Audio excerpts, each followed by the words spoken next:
In the quiet of these moments, let us take a common breath, unclench and open to each other and the Holy One we call by many names.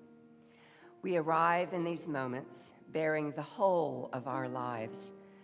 We bring with us the worries and troubles of our days, sometimes overwhelming, loss beyond words, pain and struggle known only in the deepest place in our hearts. Here in the quiet, joined with each other, may we release our hearts from them, find a moment of peace. We come to these moments with the freshness of love, the grace of small treasures, with hope and faith, knowing well the promise of the dawning day, even in the longest nights. Here in the quiet, may we lift up our hearts in gratitude for the gifts of our lives, pausing in thanksgiving. It is written that to everything there's a season, and in our hearts we know this is true. As the earth spirals towards the solstice, let us open to the blessed darkness, praising renewal that comes as the light slowly returns. Please rise as you are able to join in our opening hymn.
Good morning. I'm Reverend Meredith Barber. I'm one of your ministers, and I'm so glad to welcome you here to worship this morning. I have a lot of fun things to tell you about. The first being that there will be a potluck and tree trimming party after the second service. I'm going to decorate this beautiful giant tree behind us. So I'd like to see everyone who can join us there. And I'd also like to share that we're having a winter sing-along on Saturday from 9:30 to 11:30. So folks who want to come sing, please join us. The middle hour programming this morning, we have the parenting support group in tumultuous times in room 5. We have signs and symbols of our faith in room 6. And we'll take a week off from Faith in Action in room 1 this week. So with that, let's deepen into the spirit of worship, and we're going to light our Advent wreath. We'll light one candle this week for hope with these words. This is called A Blessing for Traveling in the Dark by Jan Richardson.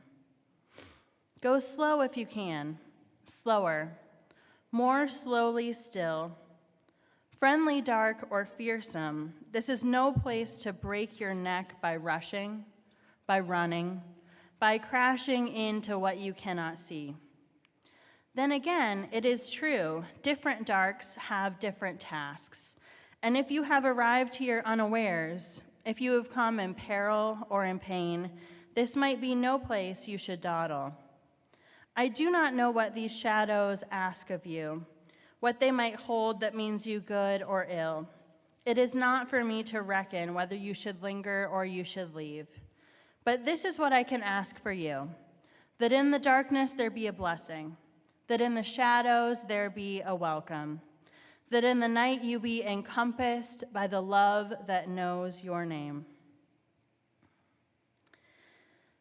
I invite you to join me now in a spirit of prayer. Loving God, Spirit of life, mystery in which we live and move and have our being, draw near to us this morning and hear our prayers. We give thanks this morning for the chance to be together on this cold and rainy day to celebrate the first Sunday of Advent, this time of waiting for the world to change. This morning, each of us may be wishing for some kind of change in the world, in our own lives. May all who are nurturing the seed of hope this morning find what they need here. May all who are struggling find peace, if only for a time, among us. May all who are sad and struggling know that you can bring your full selves here to this place. For these and all the things known only in the quiet of our hearts, we pray. May it be so. Amen. This morning we have two cards. We first have a card for our former members who've moved away but still have ties to this congregation, Elizabeth and John Flynn and their daughter Penelope. We're sending them well wishes after the death of Elizabeth's mother, Beatrice. We're wishing them, condolences, peace. She died on November 23rd, so our thoughts will be with them. We also have a card for Sumir Chele, thinking of her and wishing her well after a hospital stay. I'd also like to share with you that Lang Baker's memorial service will be held here on December 13th at 10 o'clock, and that Bliss Higgins's memorial service will be held here on January 9th, also at 10 o'clock. In a moment, I'll invite all who wish to come forward and to place a stone in the chalice. And the stone can represent anything you're carrying today that you'd really like to lay down in the warmth of this community. Please come forward along the east and west walls as you wish.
With these words, we light our chalice.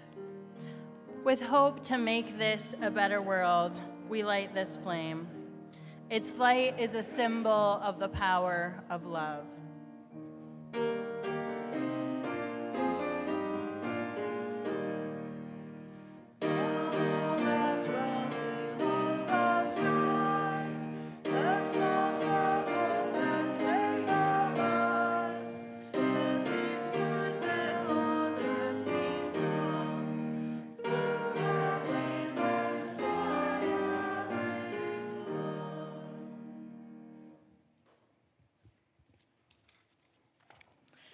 The lesson this morning is a storybook. a picture book. It's called Little Mole Finds Hope by Glenia Nellis. And the story goes like this. Little Mole was sad. He lay on the ground and put his head in his paws. He asked his mama, "Where is hope? How do I find it?" "Come with me," Mama said. "Sometimes hope is hiding. Sometimes it's hard to see, but it's always there." Mama showed Little Mole a bulb buried in the ground. "It looks dead, Mama," said Little Mole. "No," Mama said. "Sometime soon it will feel the warm sun. It will push its way out of the dirt and grow into a beautiful daffodil. Close your eyes. Can you see it dancing in the wind?" "Yes, Mama, yes," cried Little Mole. "I can see it." "That is hope," said Mama. Mama showed Little Mole some trees without leaves. "They look dead, Mama," said Little Mole. "No," said Mama. "One day soon buds will appear and these branches will be covered in bright green leaves. Close your eyes. Can you see them dancing in the wind?" "Yes, Mama," cried Little Mole. "I can see them." "That is hope," Mama said. Mama showed Little Mole a chrysalis hanging under the rim of an old flower pot. "It's dead, Mama," said Little Mole. "No," said Mama. "One day soon, the butterfly growing inside will burst out. She will spread her wings and fly free among the flowers. Close your eyes. Can you see her dancing in the wind?" "Yes, Mama," said Little Mole. "I see her. I see her." "That is hope," said Mama. When Little Mole's Mama tucked him into bed that night, Little Mole said happily, "Mama, I remember there is always hope."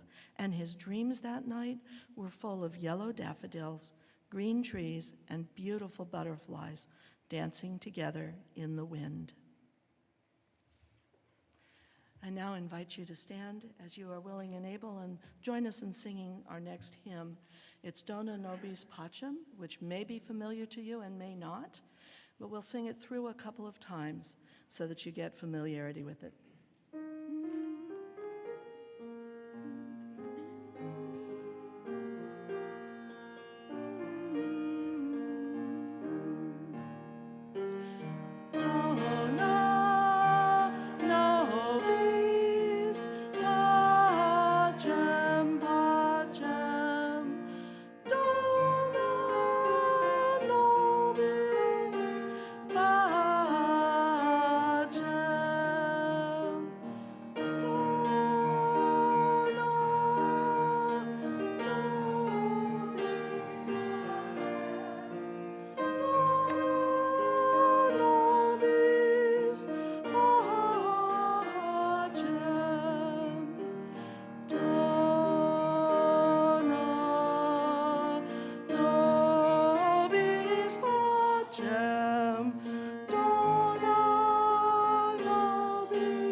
Are y'all secure enough in that to do it as a round?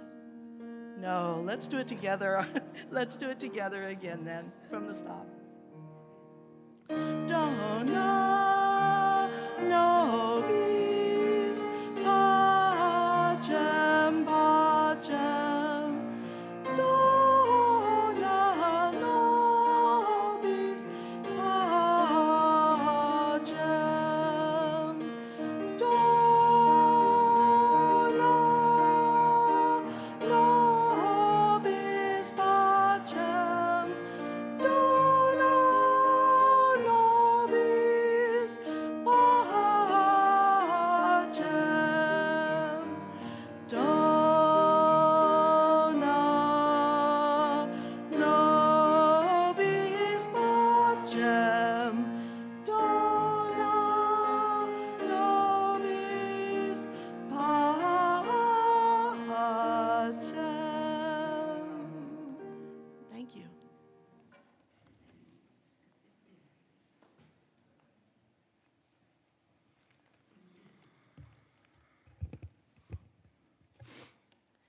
This morning is the first Sunday of Advent, and I'll bet that we as Unitarian Universalists are in many different places as far as what that means.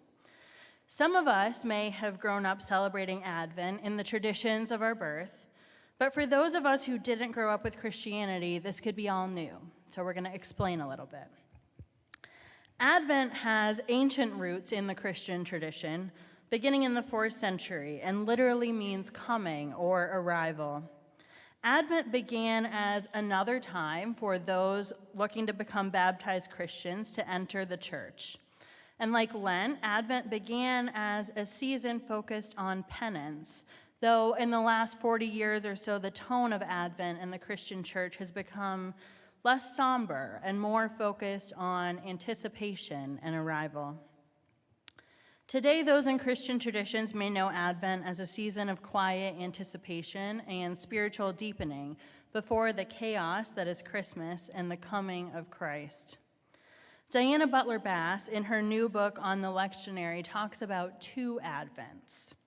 She talks about Jesus' birth that has already happened as the first Advent, and the coming of a new way of being, one that prioritizes love and justice and the actual teachings of Jesus, as the second Advent, the one that we are still waiting for, that we wait for again every year. But waiting has never been easy.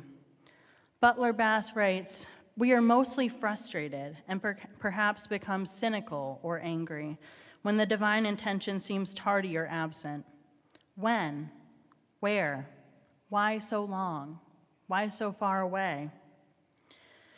Though we might not be waiting for the coming of Christ, we hear similar messages to what Jesus taught in those of other traditions as well, about how we treat those who have less than we do, about loving one another, about how we must learn to live together in peace. And so we do wait. We wait and we work for a time when these things will be made real, knowing that the coming year will bring its own joys and challenges.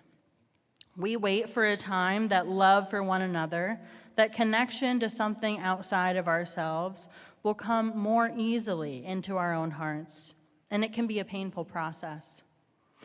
Thomas Merton wrote, "Meditating on the past and future Advents, we learn to recognize the present Advent that is taking place at every moment of our own earthly life as wayfarers. The second Advent, the present, is necessarily a time of anguish, a time of conflict between fear and joy." I am forever intrigued by the idea of the arrival of something and our role, our active participation in helping that thing to be born. Not Christ necessarily, but the continued hope that we might love more deeply, that our world might become a place where justice reigns. For me, this time of year is serious business. The idea that God or that power comes in the form of a baby, comes in the form of those among us who are most helpless, who are dependent on the love and care of others just to survive, is a kind of poetic justice that outlasts any literal belief in the story. It is a forever reminder that we need one another to survive.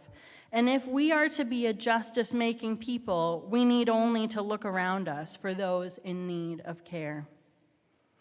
And though it comes every year, power in the form of the powerless, this idea is always needing to be born into the world, with us faithful people helping to guide it. Though the words of the story may be worn and familiar, it seems like every year there are new reasons that we need to be reminded of it again and again. My first introduction to Advent was the wreath, this thing behind me that showed up in church around holidays when I was a child. And I remember being fascinated by the contrast of the lush greenery and the flames, the color of the candles. Like many parts of the Christmas season, the Advent wreath has its roots in all that came before. The wreath, a representation both of the cycles and seasons of our lives, and of, for some, eternal life. The Advent wreath made its way to America with Lutheran immigrants and was first used with children as a way to count the days till Christmas, to give that anticipatory season something solid, a concrete way to look toward the arrival of something. And anyone who's ever hung out with kids knows the familiar refrain of, "Are we there yet? Is it time yet?" Measuring time is kind of nebulous until a certain age, and so a wreath was created with candles to mark each Sunday until Christmas, and eventually each candle came to represent a different theme: hope, peace, joy, love. Each one leads to the next. Hope leads to peace, leads to joy, leads to love. The mystery of time is another concept that Butler Bass notes in the part of her book on Advent. She writes, "Shortly before my daughter was born, I felt both impatient and scared. Impatient because I was so tired of carrying so much extra weight and wanted the long months of pregnancy to end. Scared because there was so much uncertainty around giving birth. At an appointment well into the 8th month, I asked my doctor, 'How much longer?' She replied, 'I don't know exactly, but I can tell you that it is near.' Well, near wasn't good enough. I wanted to know when. Near is a strange word in the English language, one that is poetically slippery. It indicates both or either, imminence or proximity, time or place, when or where. Sometimes we are ready for one, but not the other. There are times that we think we're ready, or we've been waiting for so long that we think we should be ready. And then, if we're presented with the thing we say we want, we almost don't know what to do with it. We are often not as ready as we think. And so today we're talking about hope. And I won't lie, over the last few years, the way I understand hope has gone through constant changes and fluctuations. Sometimes it's been hard to know where to find it. Hope is powerful, both intoxicating and dangerous, and is also something that gives us purpose and calls us onward. An authentic hope, hope in something true that feels honest and genuine, rather than simply putting on the guise of positivity, can be hard to come by. Hope doesn't come from putting things in boxes and calling one thing good and another bad, but in acknowledging complications, nuance, context, and still choosing to believe in something more. As we've said before, each week of Advent leads into the next, but the whole thing starts this morning with hope. But hope for what? If we aren't all longing for the second Advent that comes with the return of Christ, where does that leave us? I invite you to hold that question this morning, the same way we hold our stones before placing them in the chalice, warming them in our hands, turning them over. What are you hoping for this morning?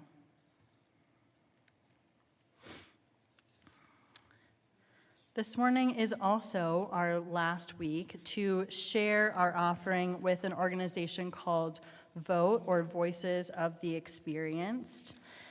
It's an organization that works with formerly incarcerated people and people with convictions to restore voting rights. And so this is a little bit from their website about what they do. We work to restore the voting rights of formerly incarcerated people and people with convictions by changing voting policies, canvassing in our neighborhoods and communities, hosting voter registration drives, and educating the public on the civil and human rights of those with convictions. They're also working to expand that work to housing rights, medical rights, employment rights, and overall policy reform. The offering will now be joyfully given and received.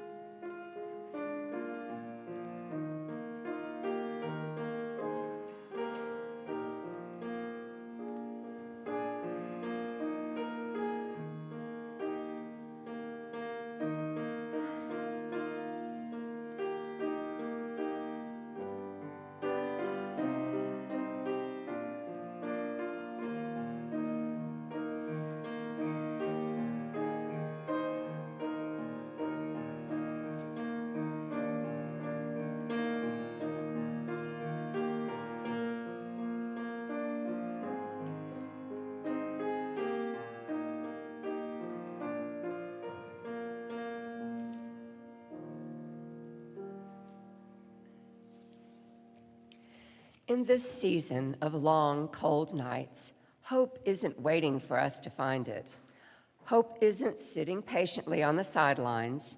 Hope seeks out the forgotten places, the longest night, the damaged temple, the overcrowded stable, and every corner where tomorrow seems impossible. Hope bursts in uninvited, without concern for our carefully crafted plans. Hope shows up as a lamp that keeps burning. Hope shows up as an improbable baby.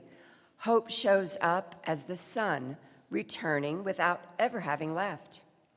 Hope shows up as tomorrow, and then tomorrow, and then tomorrow, until, against all odds, we see the future breaking on the horizon.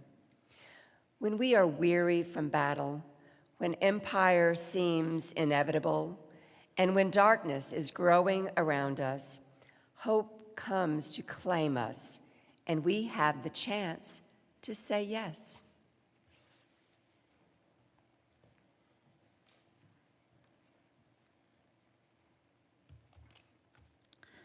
So because it is the Hope Sunday, we're going to tell my favorite UU Hope story, and some of you probably know it.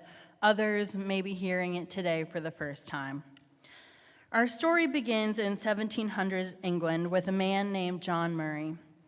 And John was lucky. He was privileged to have an education, a steady job, a loving wife, and a young son. But suddenly everything in his life changed. His wife and his son became very sick and died suddenly.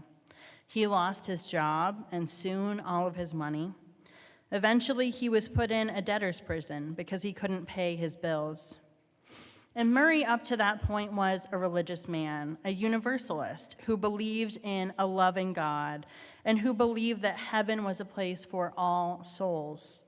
But now, in the midst of all this tragedy, his faith was shaken. He wasn't sure what he believed or why he was even still alive. He had started to feel like his life was over. But the story goes that John's friends encouraged him to go somewhere where he could start a new life. And in those days, that was the New World. Murray set sail for New York, not caring whether he made it there alive. As the journey neared its end, a great storm came and blew John's ship off course to New Jersey instead, where they were stuck. John Murray was one of a few who volunteered to go ashore in search of supplies, and as he did, he noticed a farmhouse with a church behind it. The church had been built by a man named Thomas Potter. Years earlier, Potter had built the church hoping that one day a preacher who shared his theology would come and fill it, but so far that day hadn't come. His fellow townspeople constantly teased and mocked him, shouting, "Potter, Potter, where is your preacher?" Potter gave Murray food for everyone on the ship and asked that he and his friends return for dinner that night. And when he did, Potter showed him the chapel and explained that he was a universalist who believed in a God who loved all people and would accept all people into heaven, a very uncommon belief at the time. Potter explained that he had been waiting a very long time for a preacher to come and fill his church, and that he believed John had been sent there by God. Of course, this was the last thing that John wanted to hear. He had vowed never to preach again and wasn't even sure what he believed anymore. Life had been so hard that his faith had been completely shaken. Potter asked Murray to deliver a sermon that Sunday, but Murray refused as his ship was set to sail that morning. However, he said if the ship was delayed and couldn't sail, he would preach, and delayed it was. Universalism was controversial at a time when the Puritans, an American offshoot of Calvinists, were the dominant faith group. They believed that there was a group of people called the elect who were chosen by God ahead of time, who would go to heaven, and everybody else would be damned. Still, other traditions believe that one entered into heaven based on right behavior. Imagine the days of witch hunts and hangings, where fitting in with the community and being seen as good were literally matters of life and death. In the face of all of that, the idea that the gates of heaven were wide open to everyone was threatening. We as Unitarian Universalists come from a long line of heretics, Unitarians for rejecting the Trinity, and Universalists for believing that all souls go to heaven. And these ideas, particularly universalism, have always been feared, rejected, dangerous to those in power, because one no longer had to prove their worth. We are all worthy now, not in some other time and place. And because the worldview at the time was centered on right behavior and belief, critics of universalism wondered, what incentive would people have to be good, if not eternal damnation? Ideally, we do things because we want to, not because we are motivated by fear of what will happen if we don't. And of course, if the goodness that is supposed to be promised in the afterlife is for everyone, then the hell that is described in so many traditions effectively doesn't exist. And so if we fast forward a little bit to today, though we come from two decidedly Christian traditions, our movement has meandered, and we have arrived at something else entirely. But this kind of fierce belief in love for all people that comes from our Universalist roots is still at the forefront of our faith today. And now we see it as our mandate, instead of believing that all people will be welcomed into heaven, to instead create our vision of heaven here on earth. You've maybe seen people at General Assembly with shirts that say, "Love the hell out of this world," and that's where that comes from. To me, the hell in this world is any time we see others being treated in a way that undermines their humanity. And we know that this is happening all the time. We have our work cut out for us. And in certain ways, Advent also follows that call to live differently than others, with its solemnity, its calls for quiet and reflection. There is a theory developed by sociologist Robert Bellah about what he called the American civil religion. Certain cultural norms that are so ingrained in our society that we don't even notice them, like days off for Christian holidays like Christmas and Easter, but not for others. And my take is that the American civil religion is really Christian light, which I know is alienating to lots of folks who don't really connect with this. And that's part of why I see deepening into Advent as countercultural. Whether we celebrate Christmas or not, the world around us is celebrating consumption. We have somehow taken the celebration of goodwill toward others and replaced it with this idea of buying all that we can. And in the face of the consumerism in our culture, the idea of slowing down, focusing on what matters, awaiting the arrival, not of Christ for many of us, but the arrival of a different way of living, is just as heretical as the doctrine of universal salvation was for our ancestors. And that is cause for excitement. Advent pushes back on the consumption and the rush and the hurry of the Christmas season in anticipation of something else, maybe something we can't even name. I'd like us to remain seated and join in singing O Come, Emmanuel.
us to mind. Oh, come and turn all hearts to peace, that greed and war at last shall cease. Rejoice, rejoice, Emmanuel shall come within as truth to dwell. Oh, come, you day spring, come and cheer our spirits by your presence here, and on in every broken soul as vision that can see the whole. Rejoice, rejoice, Emmanuel shall come within as light to dwell. Oh, come, you wisdom from on high, from depths that hide within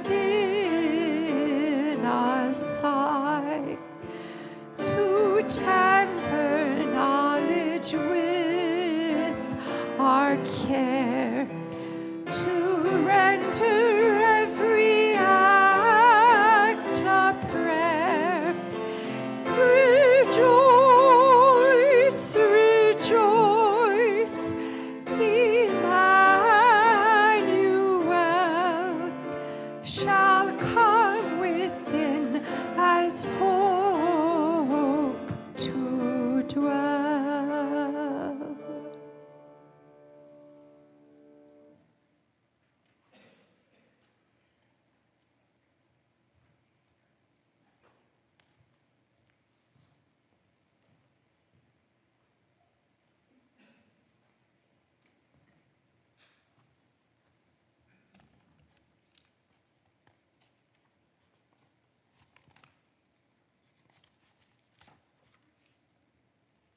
Now is the moment of magic, when people beaten down and broken with nothing left but misery and candles and their own clear voices, kindle tiny lights and whisper secret music. Reverend Victoria Safford, The Moment of Magic. In the Christian calendar, Advent is a time of waiting and preparation for the coming of the Christ child. The story from first century Palestine tells us that with the birth of Jesus comes hope, love, the undoing of the status quo, a new reign of peace on earth. At this time of year, we are invited, as weary people have done since the beginning of time, to kindle tiny lights and whisper secret music, to cradle our hopes like newborn children, to wonder what love looks like in practice, to await a new era with patience and preparation. This year, we might not feel like waiting is the best move. We may cry out in lament for lives and rights taken without account, joining our voices with all who cry for justice and peace. This year, sitting quietly in the midst of chaos might feel close to impossible. Finding the magic in this season of waiting can be difficult for many of us, not just this year, but any year. For how does one sit quietly when life can be so unkind? What about the times when we wait for word of family in conflict zones, of an injured friend or a dreaded diagnosis? Times when we wait for illness to set in or for a child who does not arrive. In times like these, we might find ourselves wishing that time would pass more quickly to get us to the other side of a nightmare. How do we live in that kind of waiting time. Advent challenges us not just to wait, but to wait actively, to do the work of preparing hearts and till the soil that awaits seeds of hope and love. Advent encourages us to be present in each moment of waiting. The moment of magic, the time we have been waiting for, is now, not some future date, not the end of the Advent calendar, not the hour that the days begin to lengthen again, or that long-awaited morning of presents. The mystery, the excitement, the beauty of this season are all found in the waiting time. And so we wait, allowing ourselves to be fully present to all that is happening in each moment. When we do, we join our lives and our breath and our hearts with all who are waiting, waiting for justice, waiting for peace, waiting for a world reborn.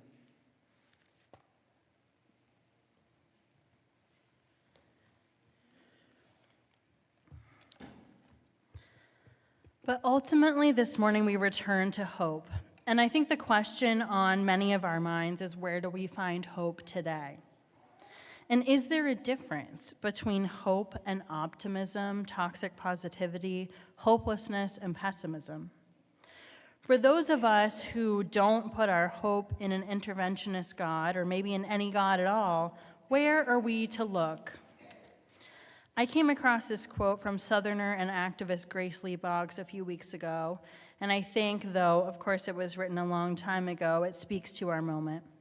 She wrote, "I believe we are at the point now in the United States where a movement is beginning to emerge, demanding that instead of just complaining about these things or just protesting about these things, we begin to look for and hope for another way of living. I see hope beginning to trump despair in the many small groups emerging all over the place to try to regain our humanity in very practical ways." Hope has levels, and I think that's what Boggs is getting at here. First, there must be awareness. You don't know what you don't know, and once you know, you do better. When you're first aware that things aren't okay, the first thing we want to do is tell someone, complain, express our frustration, and we need to do that. And then we might want to make a public expression of our feelings, register our complaints. But the question has loomed for generations. Where do we go from here? And that's where I think we both find hope and reveal to ourselves where we put our faith. My hope is often both lost and found in other people. Part of the reason we're all here is that we come seeking hope, a place to find it and a place to put our hope in. Being part of a faith community means that there will be times when we can't do everything. We know that our mission requires work, action, and commitment. And there will be times when we're simply too busy, when our bodies fail, when we can't give as much as we'd like to, when other people continue the work. We share the load, and we are not alone. And in this way, the hope and the mission and the love, it all spreads like ripples on the surface of water. We all begin to feel it. I hear it too in these words from organizer and prison abolition activist Mariama Kaba. Hope is a discipline. Hope doesn't mean emotion. Hope doesn't mean you don't feel sadness or pain. Hope isn't optimism. Hope is believing in spite of the evidence and watching the evidence change. When I think of what it can feel like to be hopeless, I go back to the story of John Murray, setting sail for the New World and stumbling into this chapel, a place where he was free to preach his message of radical love, even though he may not have been able to feel it in his own heart, even though his faith was shaken by all the pain that life had brought him, even though he wasn't really sure that his own life was worth living. But his belief in his message and that little part of him that was willing to start over carried him through. Murray went on to marry again and founded a church in Gloucester where he would preach his Universalist message until he died. He and his wife Judith were both prominent Universalist theologians, and his message spread. The Universalist Church became its own denomination and, in a way, has led us to where we sit this morning. And so we go back to that question of what are we hoping for? No matter what the answer to that might be, I can say for sure that I think all of us are hoping for a better world, for some ability to make change, for more love, for the strength to keep going. And Murray's story is one of my favorites, maybe because of the poetry of it, and also because of how badly we need to hear it. But it's a grand representation of something that I know is also true on a much smaller scale. We have all had several little moments like Murray's in our lives where we wanted to give up on either a thing, a relationship, a job, a place, a community, where it would have been easier to give up, maybe made logical sense to give up, maybe people even told us we should give up. But something deep inside us said, not yet, or no, don't. I have felt that way more than once. But I wasn't ready to quit hoping, to quit believing in something better. And if I had given up, I hate to think of all the beauty and the joy and the love that I would have missed. Hope doesn't come on our timeline.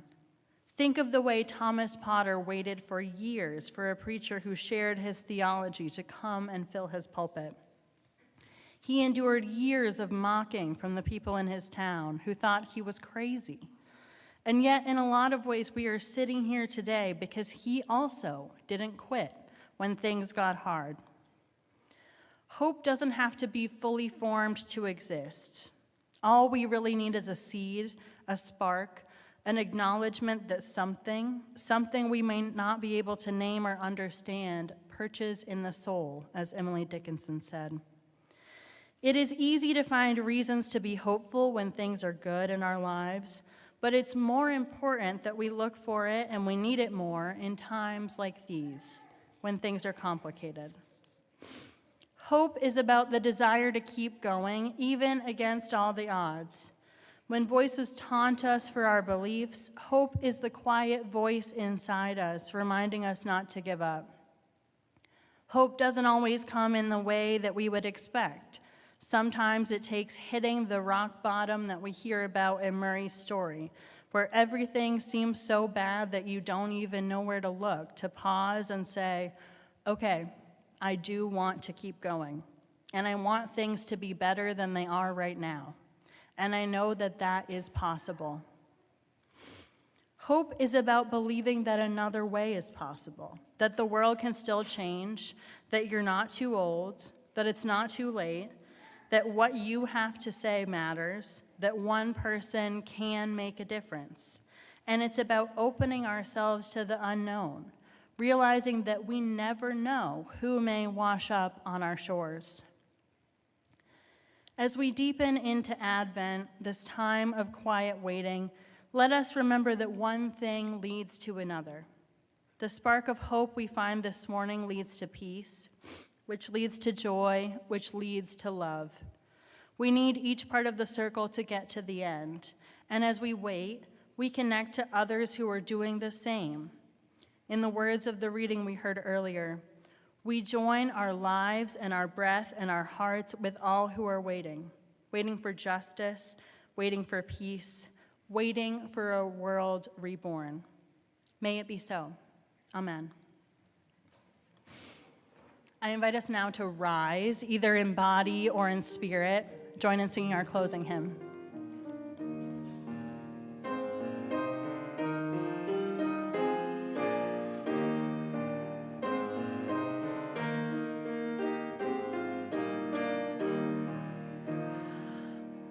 Once in royal David's city,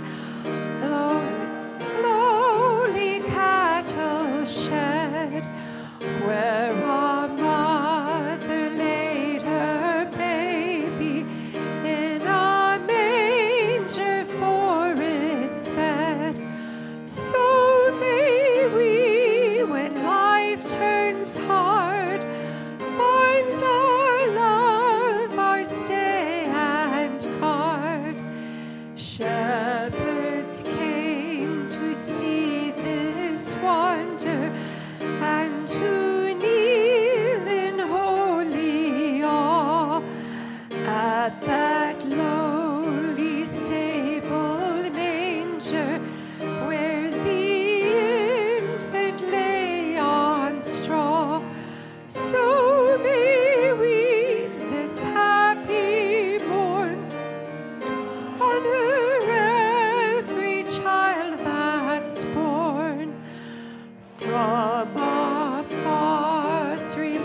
Let us keep watch for hope this morning, knowing we never know where it might find us. Let us go in peace.